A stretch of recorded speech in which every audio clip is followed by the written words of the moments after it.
Le 9 décembre 2023, à une centaine de kilomètres des côtes du Yémen, les marins de la frégate Languedoc ouvrent le feu.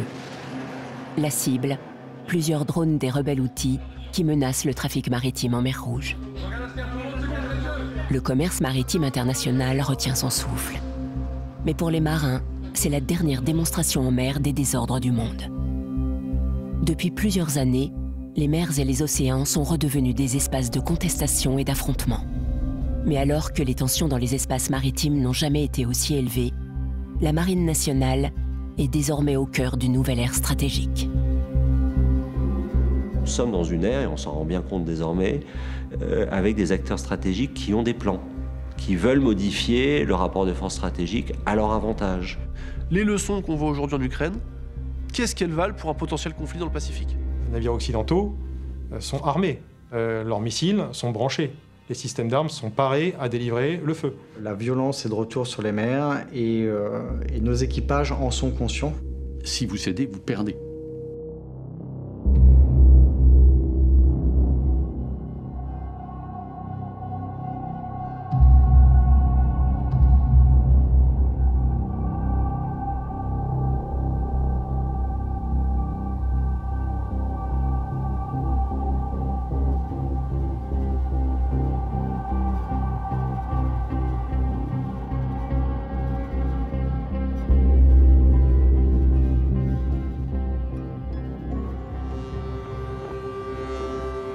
Le canal de Suez est une route vitale pour l'économie mondiale. Chaque année, un tiers du commerce maritime international transite à travers ce point de passage obligatoire qui relie l'Asie et l'Europe. Mais aujourd'hui, le risque d'escalade menace toute la région. Ce qu'on observe en ce moment en mer Rouge, c'est une menace sur le trafic maritime que font peser les Houthis, qui tirent parti de leur position, qui leur permettent d'agir à la fois dans le golfe d'Aden et en mer Rouge pour menacer le trafic commercial. Donc c'est directement consécutif aux événements entre le Hamas et Israël. Les Houthis se positionnant en soutien des Palestiniens à Gaza. Pour garantir la sûreté maritime, la France déploie la frégate Languedoc dans la zone. Dès le lendemain, l'équipage est au poste de combat. Donc dans la nuit du 9 au 10 décembre, on entend sur la radio VHF des échanges entre les Houthis et des bâtiments de commerce. Les Houthis cherchant à rediriger ces bâtiments de commerce vers Al-Hodeida pour les dérouter, les prendre en otage. Et alors que ces bâtiments de commerce finissent par quitter cette zone d'exclusion proclamée par les Houthis, le Languedoc détecte un premier drone qui arrive avec une cinématique menaçante entre la détection à plus de 50 km du missile et le moment où il va falloir engager, il y a 3 minutes.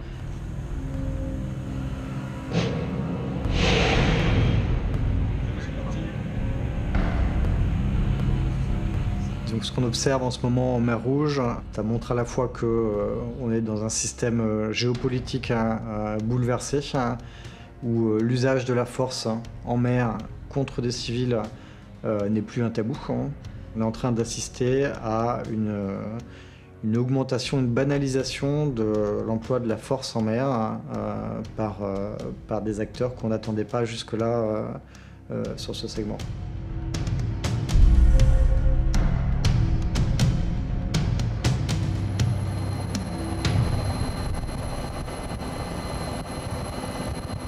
Au large de Gaza, le porte-hélicoptère amphibie Tonnerre, un des plus grands bâtiments de la flotte française. Dès le début du conflit, la France a renforcé son dispositif militaire pour faire face à la dégradation de la situation en Méditerranée orientale. En quelques années, la mutation du monde a imposé aux armées une nouvelle grille de lecture stratégique. Ce que l'on peut observer aujourd'hui, c'est une accélération du désordre, une espèce de multiplication des crises qui s'accélèrent. Les crises en Afrique, les crises en Europe, évidemment avec l'invasion de la Russie en Ukraine, crise dans le Haut-Karabakh et maintenant crise en Israël qui déborde évidemment sur nos théâtres maritimes. C'est une période, à mon avis, comparable en intensité et en profondeur à ce que nous avons connu entre 1989, la répression de Tiananmen, la chute du mur de Berlin, et 1991, la chute de l'URSS. La deuxième caractéristique de cet environnement géostratégique est l'augmentation de la violence. La désinhibition complète des compétiteurs qui fait qu'on voit aujourd'hui plus aucune régulation dans l'espace international. Le recours à la force comme outil de transformation politique, c'est d'une certaine manière accentué depuis 10 ans. Après la disparition de l'URSS en 1991, les marines militaires des deux blocs ont progressivement déserté les mers et océans. Mais au début des années 2000, le nouveau contexte géopolitique a conduit à un réarmement massif. Toutes les régions du monde sont concernées. La course aux armements devient le symptôme du retour des politiques de puissance navale. Alors on pense immédiatement à la marine chinoise, dont je dirais, l'augmentation est tellement significative qu'en fait elle surclasse quasiment toutes les autres marines du monde.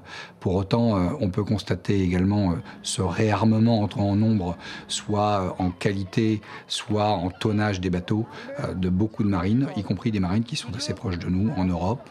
Mais également, on le voit aussi sur les moyens aériens, avec des drones, des aéronefs. On voit des renouvellements de flottes, d'avions de patrouille maritime un peu partout dans le monde, qui sont soit des moyens attachés au bateau, soit des moyens qui opèrent depuis la terre. Des dizaines de bâtiments de guerre amphibies et un débarquement digne d'un film hollywoodien.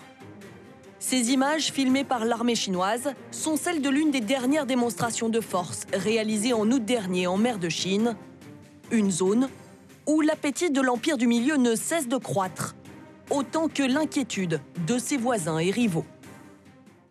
Traditionnellement, d'une certaine manière, la Chine a lu l'amiral Mann. Il n'y a rien de nouveau sous le soleil, dirais-je. C'est-à-dire l'idée selon laquelle la puissance passe par la constitution d'une puissance navale qui est toujours extrêmement onéreuse et également extrêmement problématique en termes d'organisation, en termes de recrutement.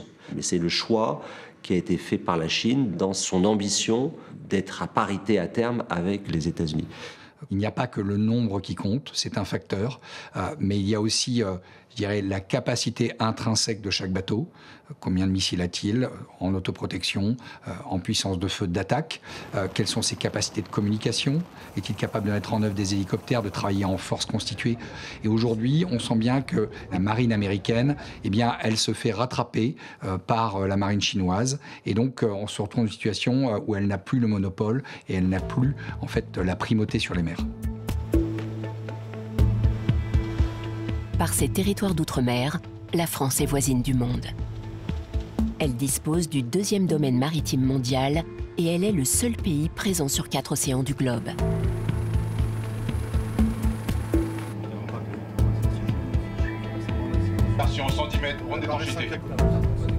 Par nature, les activités de la marine sont au-delà de l'horizon des Français, loin des caméras et des smartphones.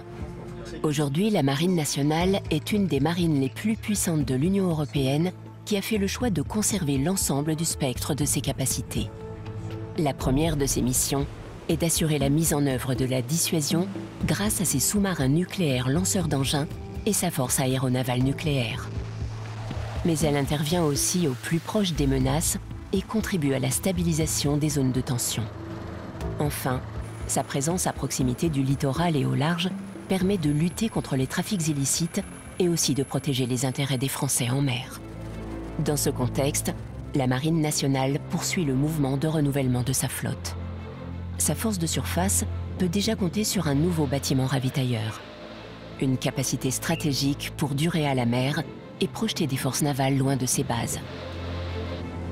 Côté frégate, la tête de série des navires de défense et d'intervention, capable d'opérer dans tous les domaines de lutte, sera livrée cette année. Dans les airs, de nouveaux hélicoptères sont dédiés aux missions de secours maritime.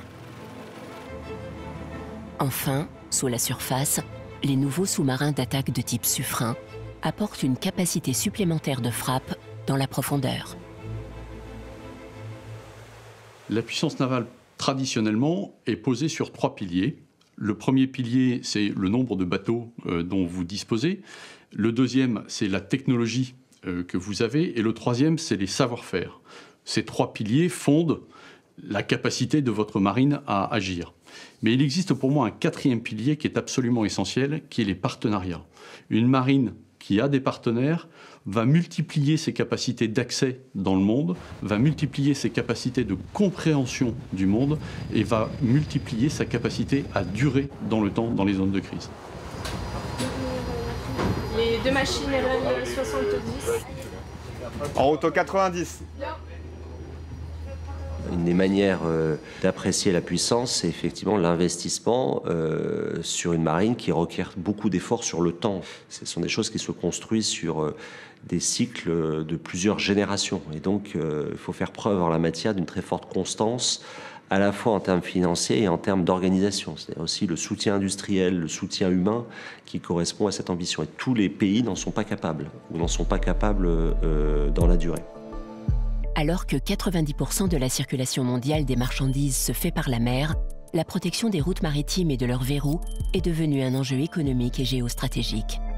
Chaque puissance de la mondialisation veut assurer la sûreté de ses approvisionnements en ressources énergétiques et en biens de consommation. La mondialisation, telle qu'on l'a conçue, c'est-à-dire comme une intensification inexorable des échanges économiques et financiers, est une maritimisation. C'est-à-dire que l'objet qui résume le mieux la mondialisation, c'est le conteneur.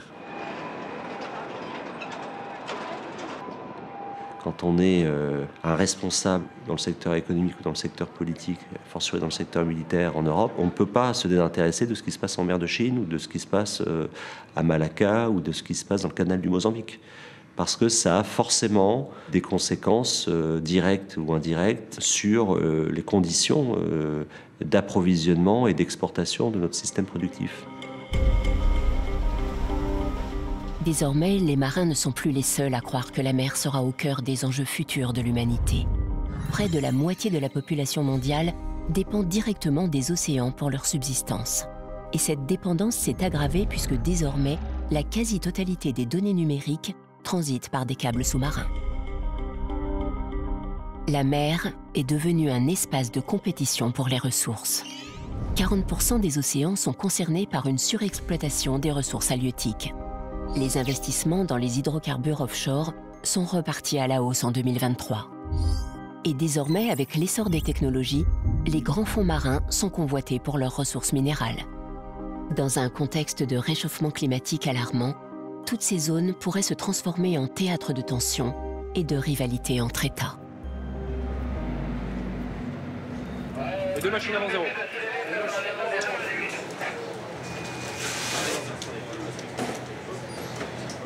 Ça peut être 292. De tout temps, les grandes puissances ont compris les bénéfices de la force militaire à la mer.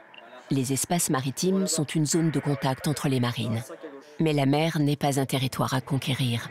On n'y creuse pas des tranchées. On n'y bâtit pas des forteresses.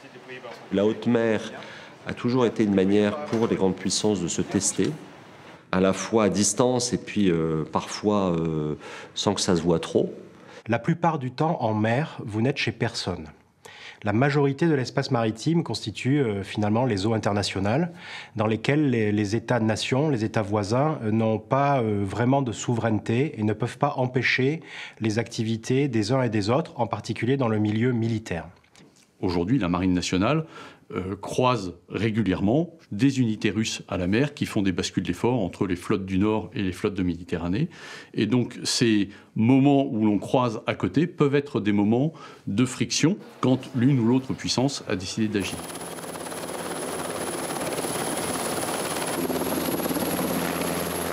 Sur ces images, la frégate multimission Normandie escorte un sous-marin russe dans le golfe de Gascogne.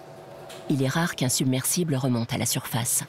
Habituellement, les sous-mariniers se livrent au jeu du chat et de la souris. En 2023, le sous-marin nucléaire d'attaque du capitaine de frégate Laurent a réalisé ce que les marins appellent un pistage.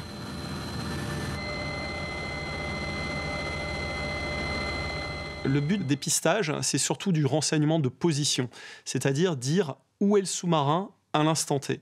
Et cette information est essentielle pour nos sous-marins nucléaires lanceurs d'engins, les SNLE, justement, de manière à ce qu'ils évitent d'aller à proximité de ces contacts de compétiteurs stratégiques pour ne pas se faire contre-détecter et assurer à tout moment la dissuasion nucléaire. Ensuite, le fait de pister pendant plusieurs jours sans se faire contre-détecter, ça permet également d'observer le comportement de ces sous-marins de manière à comprendre les différents comportements, les habitudes, les routes employées. Et ce qui est certain, c'est que nous avons d'autant plus d'intérêt à le pister en continu lorsqu'il est proche de nos zones économiques exclusives ou encore plus de nos eaux territoriales. Si la mer est délimitée par des frontières invisibles, la liberté de navigation est aussi un principe cher aux marines de guerre, car elle permet de s'affranchir des contraintes territoriales et diplomatiques. Après 4 mois en mer, la frégate Lorraine est de retour. À bord, les marins ont traversé 6 mers et 2 océans. Plus de 50 000 km jusqu'en Asie du Sud-Est. C'est un centre de gravité du monde, des échanges commerciaux, 30% du commerce mondial y transite. C'est aussi un espace où s'exprime la compétition entre des compétiteurs. On peut penser à la Chine et les États-Unis en particulier. Et donc on voit bien que c'est une zone dans laquelle aussi se déploient beaucoup de jeux d'influence. Et donc pour avoir une appréciation autonome des situations, il faut y être.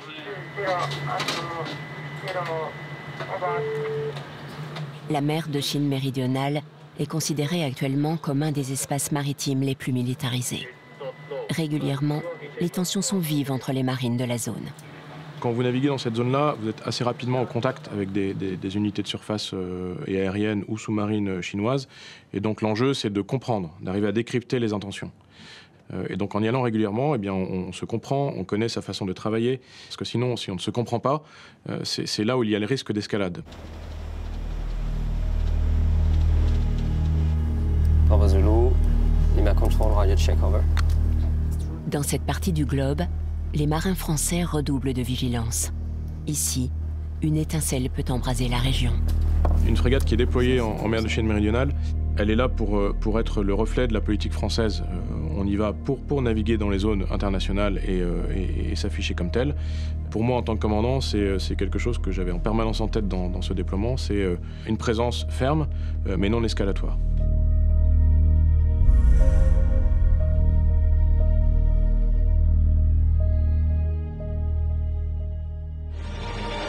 Et notre édition spéciale aujourd'hui sur la situation en Ukraine. Vladimir Poutine a donc déclenché une guerre aux portes de l'Europe. Une offensive d'ampleur est en cours. Des bombardements ont eu lieu dans plusieurs villes, dont Kiev. En clair, les réservistes sont appelés sous les drapeaux. 300 000 soldats en plus potentiellement. Et Vladimir Poutine agite sans le dire ouvertement la menace nucléaire. Un port ukrainien sous blocus russe. 25 millions de tonnes de céréales immobilisées. La guerre en Ukraine fait craindre une crise alimentaire mondiale. Le Moskva et ses missiles longue portée.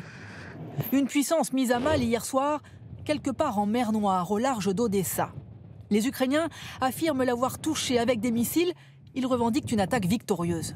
Nous avons un pays membre permanent du Conseil de sécurité, la Russie, puissance dotée, qui viole l'intégrité territoriale de son voisin, qui la viole en fait dès 2014 par l'annexion de la Crimée et la déstabilisation du Donbass, et qui se livre à une forme d'usage de la rhétorique nucléaire. Contrairement à ce qu'on aurait pu s'attendre, nous ne sommes pas sur des marines qui envoient leurs navires s'abattre les uns les autres. Bon, les Ukrainiens n'ont pas non plus de marine techniquement, donc ce n'est pas possible. Donc il a fallu que les Ukrainiens trouvent d'autres moyens de réintroduire le combat naval en portant le fer contre les navires et contre les bases navales russes.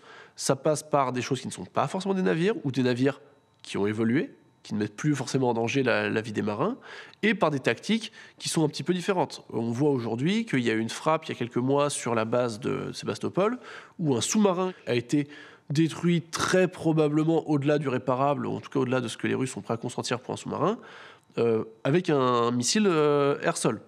Est-ce que c'est du combat naval? Ça pose la question de, en fait, qu'est-ce que c'est encore le combat naval et du besoin de redéfinition de ces choses-là. À 2 reprises, en 2022 et en 2023, le porte-avions Charles de Gaulle et son groupe aéronaval sont en première ligne pour renforcer le flanc est de l'OTAN. Cap sur la Méditerranée centrale. Il faut être conscient que quelques semaines avant l'invasion en Ukraine, les Russes avaient déployé une force navale et aéronavale assez conséquente, assez considérable. Et nous avons été justement aux premières loges pour observer ce dispositif de déni d'accès. C'est très concrètement, ce sont des avions qui se rapprochent de bateaux. Donc des avions russes qui se rapprochent de bateaux français. Pas forcément avec des profils très agressifs, mais avec des cinématiques suffisamment claires pour bien faire comprendre que ces aéronefs-là sont en mesure de délivrer une arme, de porter le feu.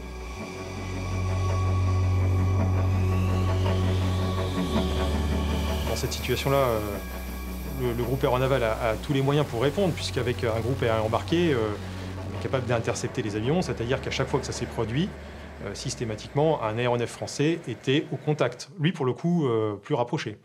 Donc, c'est-à-dire, un message est passé à notre rencontre, et à l'inverse, on transmet le message de fermeté et de capacité de réponse au moindre franchissement du seuil. Tout ça, ça marque, pour la crise en Ukraine, le retour du combat de haute intensité, le retour de la menace qui peut être posée par des États-puissances, alors que dans les 20 ou 30 dernières années, on s'était surtout occupé de la menace des États faibles ou du terrorisme. Et on voit bien que face à des adversaires, des compétiteurs, qui ont pour mode de règlement des conflits l'utilisation du rapport de force, eh bien, il faut que nous aussi, on soit prêts à leur opposer une force qui soit à l'équilibre. Après des décennies d'accalmie, le retour du combat naval devient une hypothèse de plus en plus crédible pour les marines occidentales.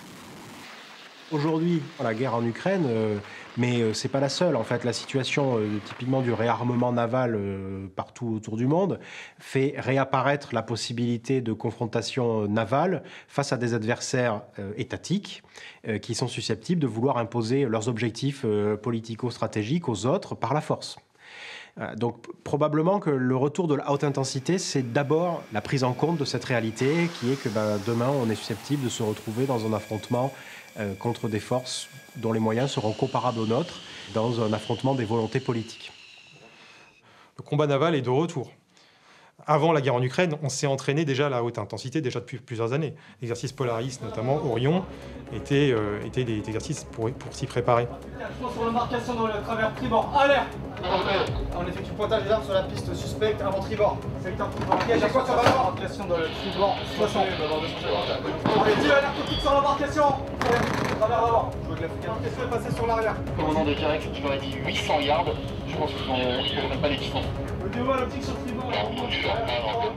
Pour des marins des plus jeunes générations, qui sont nés après la chute du mur de Berlin, le mot guerre était presque en soi inconcevable pour une armée, pour une marine occidentale. Là, aujourd'hui, ça le redevient.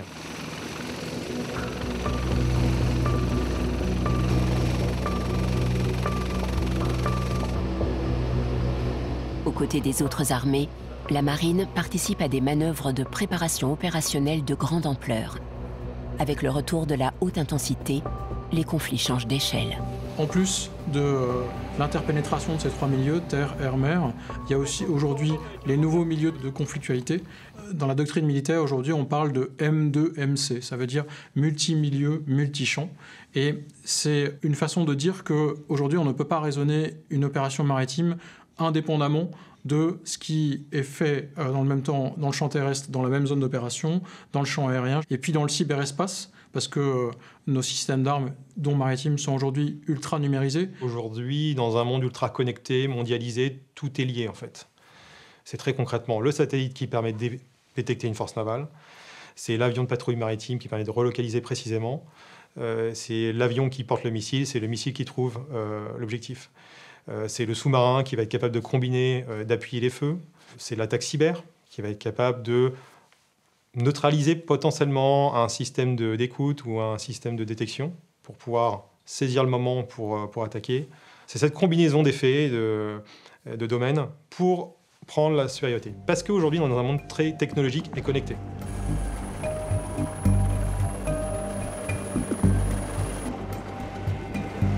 Dans la guerre sur mer, l'attaquant a toutes les chances de remporter la partie. Car avec des systèmes d'armes de plus en plus efficaces, le premier coup peut être fatal. Un scénario que les marins ont en tête.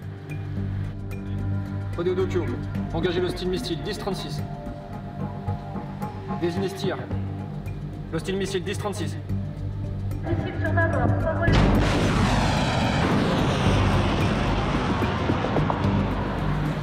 Cinq, 4, 3, 2, 1, interception. Tous Dokyo, passe en danger. Aérien, les surfaces blanc. Dans les bateaux modernes, qui sont très complexes, interconnectés, si on ne fait pas très attention à l'architecture générale des bateaux et de leur système de combat en particulier, on arrive assez facilement à ce qu'on appelle un effet falaise, c'est-à-dire un effet dans lequel la défaillance d'un composant qui parfois peut même apparaître comme étant complètement secondaire à la fonction combattante du bateau, en réalité entraîne l'indisponibilité quasi totale du bateau en tant que système de combat. Il ne faut pas oublier que ces moyens-là reposent sur des ressources qui ne sont pas garanties, qui peuvent très bien faire l'objet elles-mêmes d'agressions de la part de nos adversaires. Et donc, effectivement, la marine se préoccupe de maintenir sa capacité à opérer sans ces moyens pour le jour où, effectivement, on en serait privé par l'adversaire.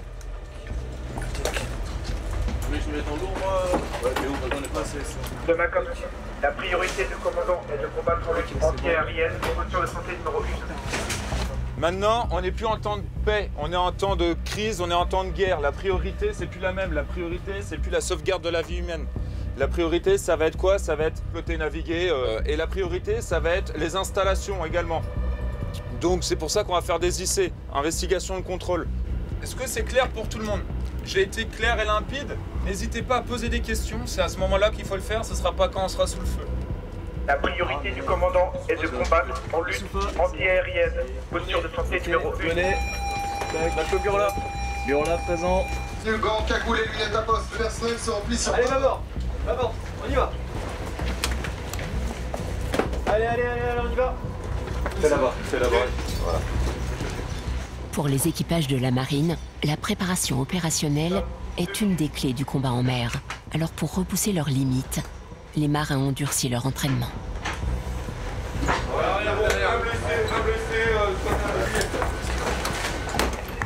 Le combat naval se terminera dans le pire des cas probablement avec de la poudre qui explose contre une coque, enfin avec des choses affreuses. Et pour le coup, cette réalité très cruelle doit toujours nous rappeler la nécessité de maintenir un niveau de rusticité technique permettant aux équipages de poursuivre le combat aussi longtemps que possible. C'est tout cet entraînement qu'il nous faut exercer au quotidien, l'entraînement que l'on appelle à la haute intensité, que l'on fait évidemment dans nos approches à Toulon, que l'on fait avec nos alliés, que l'on fait avec les autres armées, de manière à être capable à répondre à l'ensemble des crises que l'on voit émerger et l'ensemble de ce que l'on imagine pouvoir émerger. Ce week-end, des drones maritimes ukrainiens ont attaqué la flotte russe de la mer Noire dans le port de Sébastopol. Il s'agit d'engins d'un type absolument nouveau. L'armée ukrainienne a utilisé des drones de surface entièrement réalisés par ses soins. Les dégâts infligés à la flotte de la mer Noire ne sont pas encore connus, mais il semble qu'au moins l'une des 3 frégates lance-missiles russes présentes sur la zone ait été touchée. Le fait d'avoir un conflit en haute intensité avec des enjeux existentiels pour un camp ou pour l'autre fait que ce camp va déployer des trésors d'ingéniosité pour compenser sa faiblesse en fait. En Ukraine, ça va être on va récupérer des jet skis, on va récupérer en tout cas ce qui permet de les propulser, on va y attacher une centrale qui permet de le commander à distance, une grosse charge militaire à l'avant, et on en fait une torpille guidée en fait, une forme de torpille guidée de surface. On assiste effectivement un peu à l'âge d'or du drone naval ou pas naval, mais naval en particulier, dans ce conflit-là qui est vraiment l'occasion d'un fourmillement d'idées, d'un perfectionnement aussi des défenses anti-drones que mettent en place les deux belligérants aussi à la lumière de leur expérience qu'ils ont acquise dans ce domaine-là. On va parler d'un game changer pour une arme qui change radicalement un rapport de force. C'est une vision qui souvent est prise avec des pincettes par ceux qui pratiquent parce que une arme ne peut rien. Une arme ou un système d'armes, il va falloir qu'il soit utilisable, utilisé, produit en quantité, intégré dans un combat interarmes plus large pour avoir une vraie efficacité. Ce qui marche aujourd'hui, je dirais, avec l'utilisation de drones côté ukrainien face à une marine russe qui utilise des bateaux, entre guillemets, de haute mer, ne pourrait pas nécessairement s'appliquer dans un conflit ou dans un océan beaucoup plus ouvert. Le paramètre qui aujourd'hui est le plus marquant, je pense, c'est plutôt l'accélération de cette dronisation. Et puis, il y a aussi toute la réflexion qui consiste à se dire comment pourrions-nous utiliser des drones depuis des bâtiments, entre guillemets, des bâtiments mers, en haute mer, en plein milieu de l'Atlantique, face à une autre force qui, elle, n'en aurait pas ou qui en aurait. Si le drone est devenu le symbole du conflit en Ukraine, cette technologie n'est pas née avec la guerre. Pour la marine, le système de mini-drones aériens embarqués est le premier capable de décoller depuis des navires sans plateforme hélicoptère. Un second drone aérien peut réaliser des missions de 8 heures et permet d'augmenter la connaissance de la situation tactique du navire porteur. Il est actuellement mis en œuvre en opération sur les porte-hélicoptères amphibies. Dans ce domaine, la marine a également choisi de droniser complètement sa capacité de guerre des mines. Ce dispositif exploite à la fois des drones de surface pour observer les fonds et des drones sous-marins autonomes capables d'identifier la menace. Taillés pour la guerre moderne, les drones font désormais partie de l'arsenal militaire. Face à l'accélération des innovations technologiques, la marine veut conserver une longueur d'avance. Au sein d'un centre d'expertise, les marins travaillent déjà avec les meilleurs spécialistes du monde civil à l'évolution de l'emploi des drones en essaim. Le drone, ça va être un objet auquel on va conférer une certaine forme d'autonomie décisionnelle. Donc à partir du moment où on est capable de faire naviguer des drones en essaim de manière intelligente et coordonnée, là on peut très bien imaginer d'aller soit collecter du renseignement d'origine acoustique, soit imaginer que ces drones soient capables de remonter ou d'envoyer des petites bouées en surface pour capter de l'information électromagnétique, infrarouge, visuelle. Ou ça peut être encore des drones qui peuvent être perdables, parce que finalement ce sont des drones assez low cost, qu'on pourrait aller envoyer en mission. Ils se posent au fond, ils restent pendant 2 semaines, 3 semaines en autonomie. Là, ils écoutent ce qui se passe. Ou bien on pourrait imaginer de les mettre avec une charge et qu'ils aient finalement un rôle de mine autopropulsée. Et donc ça montre bien qu'en ce moment, il y a quand même un écosystème autour du drone naval qui est en pleine effervescence.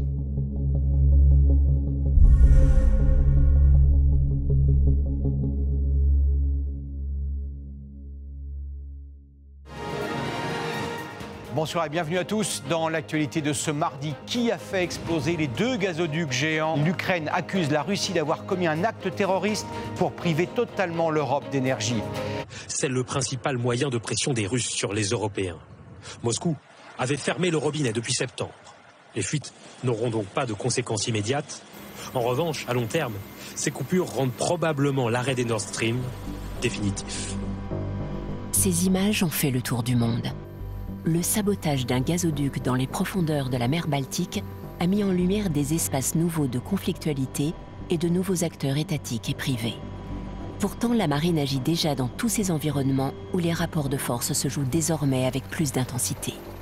Ces espaces communs, on les définit habituellement comme étant l'espace, le domaine cyber et la sphère informationnelle, et puis les fonds marins. Alors pourquoi on les appelle espaces communs? Quelles sont un peu leurs similitudes? C'est d'abord que ce sont des espaces qui sont vastes, non seulement vastes, mais en plus aux frontières qui peuvent être très floues, pas forcément très bien définies. Et ce sont aussi des espaces dans lesquels les logiques de puissance peuvent un peu plus s'exprimer, avec parfois des stratégies de fait accompli et surtout des actions hybrides qui peuvent y être menées. Un excellent exemple de ce type d'action, c'est le sabotage de Nord Stream, avec une action qui a été réalisée sous l'eau sans qu'on soit aujourd'hui capable de définir qui est l'acteur de ce sabotage. L'élément, à mon avis, le plus important désormais, c'est de bien comprendre en fait les effets de simultanéité et de bien voir que ce qui se passe dans l'espace exo-atmosphérique a un lien sur le cyber, de comprendre évidemment qu'il y a une très grande vulnérabilité de notre système qui repose sur des câbles sous-marins. De mémoire, on doit avoir à l'échelle mondiale 500 câbles sous-marins par lesquels transite plus de 90% trafic mondial Internet. Donc là aussi, c'est un exemple très intéressant de densification et de vulnérabilité, parce que 500 vecteurs, eh bien c'est possible de les perturber en fait. Je pense que ça va s'accélérer forcément avec la pression qui va être mise sur les différents États pour sécuriser leur approvisionnement énergétique ou l'accès à des matières premières. Dans ce nouveau bras de fer, le fond des mers est le dernier espace de conquête. Les plus grandes armées du monde y avancent leurs pions. Mais l'homme connaît moins les fonds marins que la surface de la Lune. L'objectif que la France s'est fixé, c'est d'aller surveiller les fonds marins jusqu'à 6000 mètres de profondeur. Et quand on dit aller surveiller, c'est d'aller connaître, surveiller et intervenir. Qui fait que vous avez quelque chose qui est complexe, technologiquement complexe, parce qu'en fait, descendre à 6000 mètres, avoir des capteurs qui sont capables, je dirais, de prendre des bonnes photos, d'avoir des bons sonars, d'aller faire des bonnes mesures à 6000 mètres de profondeur, forcément, je dirais, c'est pas nécessairement à la portée de tous les industriels. Et ensuite, il faut être capable d'aller intervenir. Et là encore, on est sur une autre dimension. Aller à 6000 mètres, ce n'est pas uniquement rajouter 2000 mètres de câble. Les contraintes sont bien plus importantes. Il y a des contraintes de pression, de résistance mécanique, de propagation acoustique, de lien avec la surface qui s'ajoutent et donc qui sont quand même des vraies contraintes supplémentaires. Et donc, nous sommes actuellement dans une phase exploratoire où on va tester des engins, on va les amener à 6000 mètres et on va en tirer beaucoup de retours d'expérience. Pour pouvoir agir sous l'eau, vous avez effectivement besoin de drones et ce qu'on appelle de ROV, de robots téléopérés. Ce sont mes mains sous l'eau, c'est-à-dire que je vais pouvoir, en le télécommandant depuis la surface, sur un point donné, agir avec des bras téléopérés, des charges utiles, des caméras. Donc c'est une prolongation, on va dire, de l'homme, de la main, pour pouvoir agir sous l'eau. Alors que dans les profondeurs, tous les coups sont désormais permis, les marins veulent agir vite et répondre à l'accélération des technologies. Mais une marine de pointe se construit aussi sur des grands programmes d'armement. Car aujourd'hui encore, plusieurs années sont nécessaires pour concevoir et construire un navire de guerre. Deux grands programmes viennent structurer les évolutions à long terme de la marine. C'est l'arrivée des SNLE 3e génération, après les SNLE triomphants, et c'est l'arrivée du porte-avions nouvelle génération, qui ont été décidés tous les deux dans le cadre de la loi de programmation militaire, et qui vont structurer l'évolution capacitaire dans les 15 prochaines années de la marine. L'évolution capacitaire, ça veut dire pas mal de choses en fait. Ça veut dire à la fois l'évolution technologique, passer à une nouvelle génération de porte-avions. Ça veut dire l'évolution en ressources humaines, être capable de générer un nouvel équipage de porte-avions. Créer une marine de demain, c'est également réfléchir dès aujourd'hui à quelles seront les compétences dont j'aurai besoin dans le futur. Quelles vont être les conséquences de l'arrivée de nouvelles technologies sur l'évolution de mes métiers. Alors comment on fait ? Comment on fait ? En fait, l'idée, c'est de délivrer au travers de notre formation continue modulaire, de délivrer des socles qui permettent aux marins d'être prêts à se préparer à exercer des métiers dont on n'a aucune idée aujourd'hui. On a vu des gens qui étaient par exemple électriciens arriver sur des bateaux modernes et ne plus faire d'électricité, faire que du réseau. Et donc ils se sont adaptés parce que quelque part, on leur avait donné le socle et l'évolution de la formation dans laquelle on est engagé vise véritablement à généraliser cette approche sous forme de socle pour pouvoir s'adapter le mieux possible aux compétences du futur. Je dis toujours que je dois avoir la détermination du temps long et l'agilité du temps court. Détermination du temps long parce qu'un programme comme le porte-avions nécessite que chacun des chefs d'état-major de la marine, chacun des chefs d'état-major des armées, chacun des hommes politiques décideurs dans nos armées ait la même conviction de faire aboutir l'ensemble de ces programmes. C'est la détermination du temps long. L'agilité du temps court, c'est s'assurer qu'avec des systèmes, les systèmes qu'on est en train de bâtir, on soit capable de les faire évoluer au fur et à mesure des technologies pour qu'ils permettent de conserver la supériorité opérationnelle.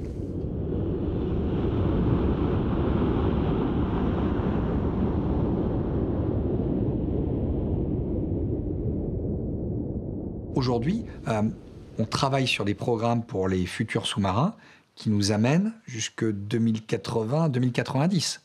Donc effectivement, on est obligé de penser ce temps long.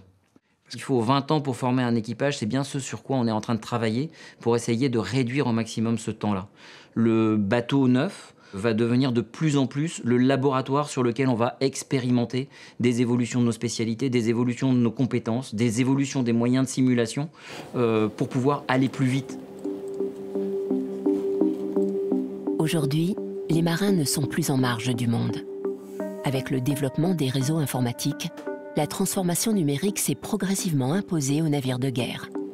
Avec elle, la marine est entrée dans un nouvel âge où la donnée est le nerf de la guerre. Alors pour la première fois, la marine a embarqué sur une de ses frégates un data hub, un superordinateur capable de traiter des données à grande échelle. Avec ce data hub embarqué, je veux être capable d'avoir l'œil de Dieu, c'est-à-dire d'être capable, à un instant donné, d'être capable de superposer les couches ou les flux de données qui vont m'intéresser. Je veux tous les câbles sous-marins, je veux la bathymétrie, comment se déclinent les fonds, quelles étaient les données d'environnement, est-ce qu'il y avait du vent, est-ce qu'il y avait du courant, et puis au-dessus mes différents flux, quelles sont mes données radar, quelles sont mes données infrarouges, électromagnétiques, quelles sont mes données sonars. Et finalement, on imagine que si je suis capable de superposer toutes ces données, de les sortir du système de direction de combat, pour avoir un outil à côté, et être capable de les rejouer ensemble, voire de les faire se croiser avec d'autres données qui viennent de l'extérieur, et ben je suis capable d'avoir cette supériorité informationnelle. Le rapport de force est aujourd'hui un rapport au temps. Celui qui prend l'avantage, c'est probablement celui qui sera le plus rapide, à la fois à analyser et à réagir pour porter les effets. D'où l'importance de l'intelligence artificielle aussi, qui nous fait gagner énormément de temps, à la fois en détection, mais en élaboration, en conseil. Il va falloir qu'on implémente dans nos systèmes de combat pour justement gagner ces précieuses secondes qui font toute la différence. Donc pour l'instant, ils ne sont pas agressifs, en revanche, toujours focus sur leur changement de comportement. 1-0, Mike, fire as soon as possible. Over. 33 secondes, Delta Incline, la même 145. 145, reçu. En permanence, on est en train de regarder comment est-ce que l'on prend l'avantage, mais aussi comment est-ce qu'en fait on ne se retrouve pas en situation, je dirais, de vulnérabilité. Et donc tout le travail consiste à la fois aller vers des capacités offensives et défensives qui nous permettent soit de prendre l'ascendant avec des capacités offensives, soit de ne pas être défensif face à un compétiteur qui aurait, je dirais, un glaive plus performant que le nôtre ou qui aurait un glaive qui percerait la cuirasse.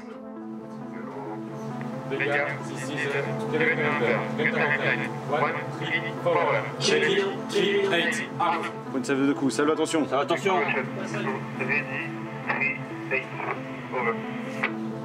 Allez, feu. Feu. Deux coups partis. Je pense que l'homme restera dans beaucoup de domaines le discriminant. En fait, la technologie, les évolutions technologiques doivent nous permettre d'aider l'homme à prendre des décisions plus rapides, à le libérer d'un certain nombre de tâches ancillaires, mais tout en conservant à l'homme la place qu'il doit avoir dans la décision. Notre société, très normée, très sécurisée, essaye de minimiser le risque, de faire disparaître le risque par la norme. Or, aujourd'hui, un commandant de bateau doit être capable de prendre des décisions dans des espaces et dans des moments où la norme ne viendra pas le protéger, où le cadre juridique ne viendra pas le protéger parce qu'il se trouvera dans une situation un peu exceptionnelle. Dans un moment où j'ai des compétiteurs, des adversaires qui sont complètement désinhibés, l'audace, l'agilité intellectuelle vont permettre de trouver les solutions qui vont me permettre de vaincre. Le retour des logiques de puissance a donné une nouvelle place aux mers et aux océans. Désormais, toutes les grandes puissances navales adaptent leurs moyens à leurs ambitions. Selon les stratèges militaires, c'est à terre que se livrent les batailles décisives. Mais depuis l'Antiquité, les puissances se font et se défont au large.